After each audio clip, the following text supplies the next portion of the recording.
that it's this is beautiful day today. Another beautiful day at Almsea. So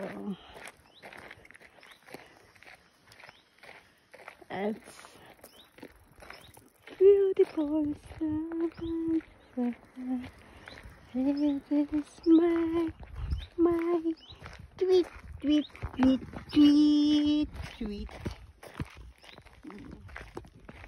So this is our day today at Almsea, guys.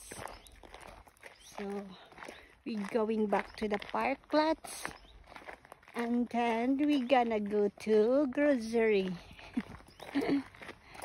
Diba, Papi? Grocery. And fish. And fish. Schau mal, das ist so. Dann schauen wir mal, ob das ist open.